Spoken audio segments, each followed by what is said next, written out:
Hey, Shalom. Before I start, I want to give all praises, all honor, and all glory to Yahweh, Bahashim Yahushai, Bahashim Rakakwadash, and double honors to the apostles and to the elders of Great Millstone who have taught me this truth, and peace and salutations to the elect throughout the four winds of the earth who are preaching and teaching this word in truth and in sincerity. Alright, man, we in these the times where there's about to be a great transitioning period. You know, a transition of power, a transition of the curses. All right, and the curses are slowly coming up off of Israel. I'm not talking about the land over there right now, man, but I'm referring to the people. Okay, just like the scriptures say, for lack of better words, that that Israel is a people, and not a place.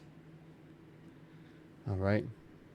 So the curses are slowly coming up off of us, and they're being put onto the enemies, man. Because the heathens, and primarily these Edomites out here, are beginning to feel what Jacob's been feeling for the longest. Okay.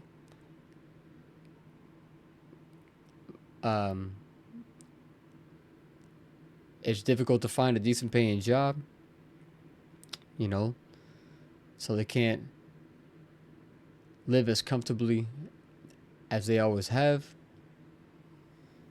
All right.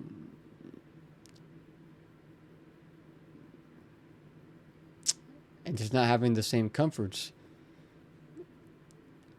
And meanwhile, Jake is coming to the light, you know, of who Jake truly is. And I had seen a video by that brother over there in South Carolina, man, the elder Manat Zagba. I had seen the title of his video, but I didn't get to watch it yet. And it said that the world is getting white fatigue. Okay, where the world is basically getting tired of America's shit. And even people here that are in America, and they're getting tired of Amalek. You know, tired of their own country doing or basically being controlled by the state of Israel. You know, there is a fatigue in the people. You know, and there's like slowly but surely, hey man, the people are going to rise up, man. Okay, it's prophesied to happen. All right. What's that one scripture that says? Give me one moment. All right. Second Ezra 15 and 16, and it says, For there shall be sedition among men, and invading one another. They shall not regard their kings nor princes, and the course of their power shall stand, and the course of their actions shall stand in their power. So the people are going to get to a state to where they're not going to regard their kings or princes.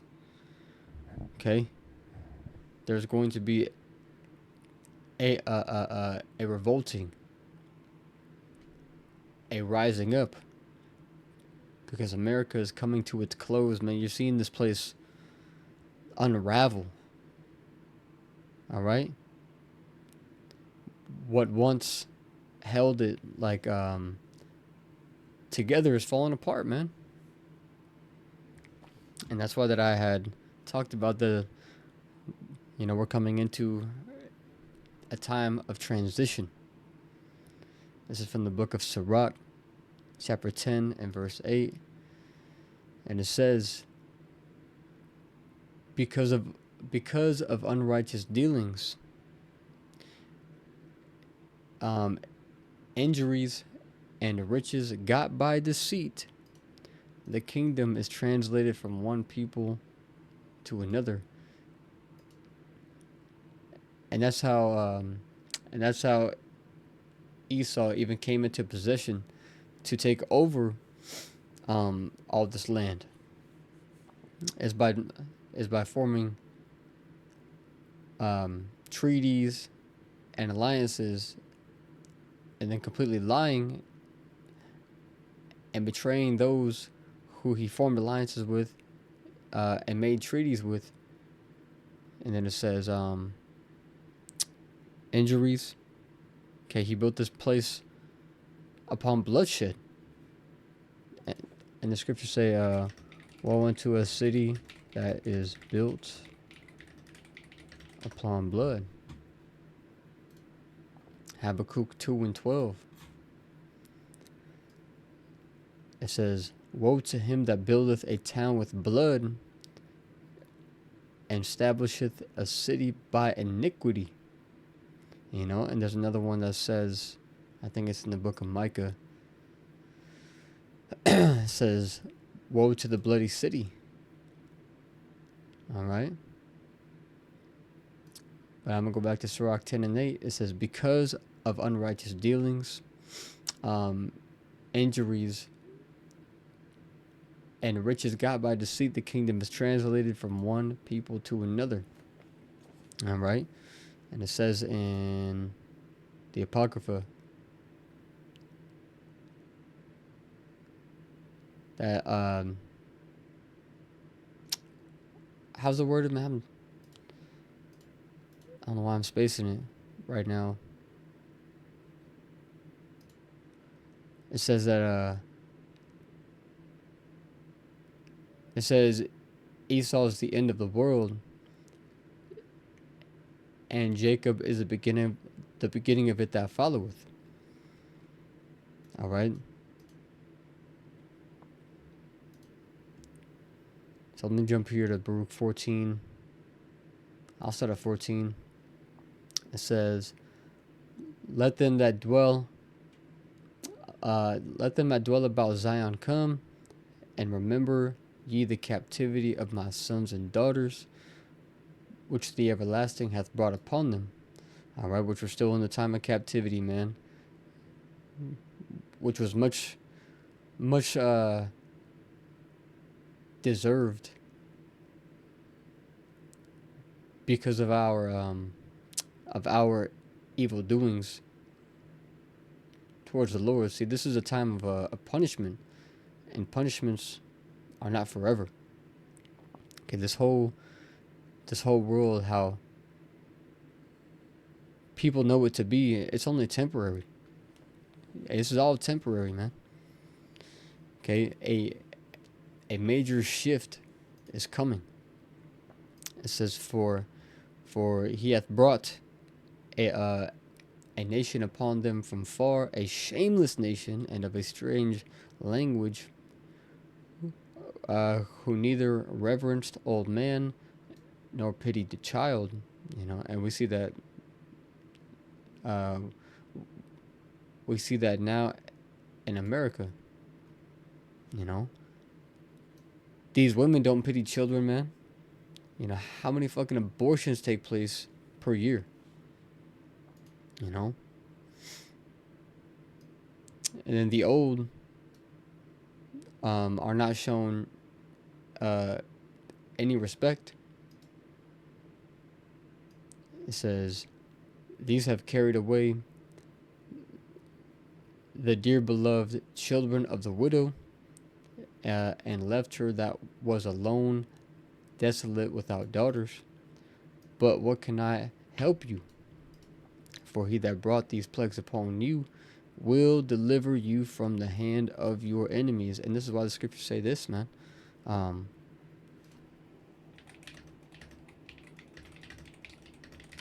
wait ye upon the Lord. Zephaniah 3 and 8. And it says, therefore wait ye upon me, saith Yahweh, until the day that I rise up to pray. For my determination is to gather the nations, that I may assemble the kingdoms, to pour upon them mine indignation. Okay, which means righteous anger. It says, even all my fierce anger, for all the earth shall be devoured with the fire of my jealousy. All right, and the fire is the second flood. Okay, the great lake of fire that's talked about in the book of Revelations. Okay, that's the second flood, man. That's going to overtake a lot of the land, in the earth. And that is how the evil is going to be put out.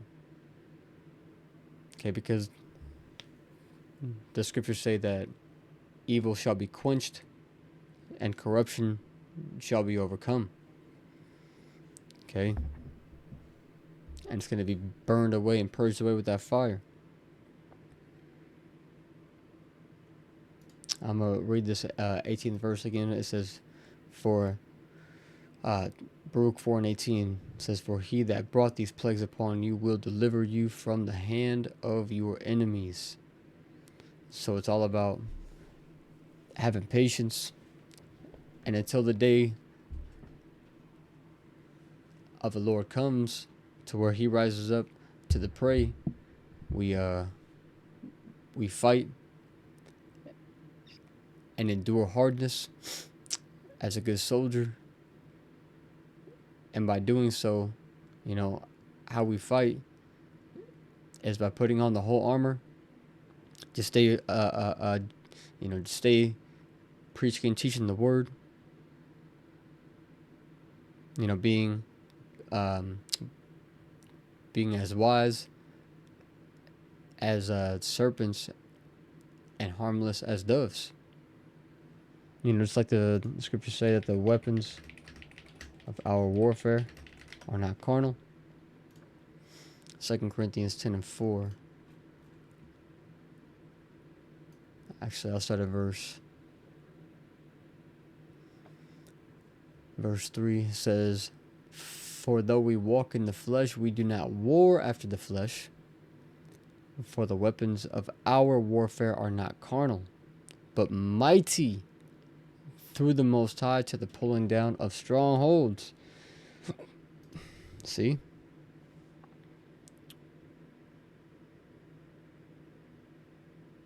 So we are to preach and teach his word and be faithful to the Lord. Pray for fewer days. Be at peace with all men, if it is possible.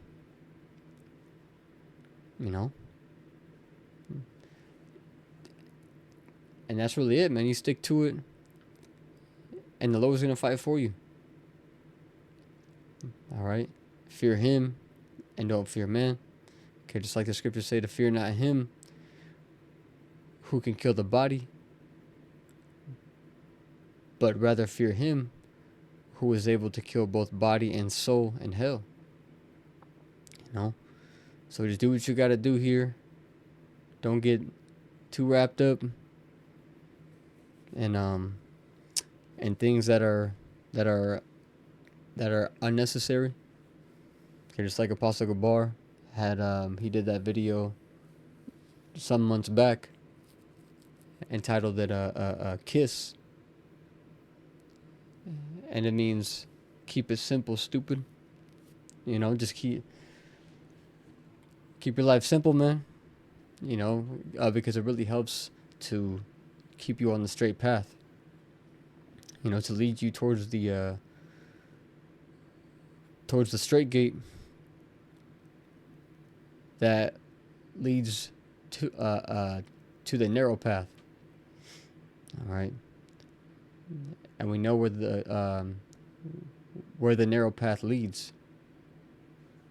All right, to life everlasting, and we hope that we can cross it.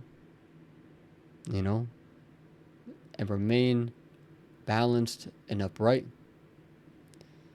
So with that being said, I hope and pray that this was edifying, and until the next one, Shalom.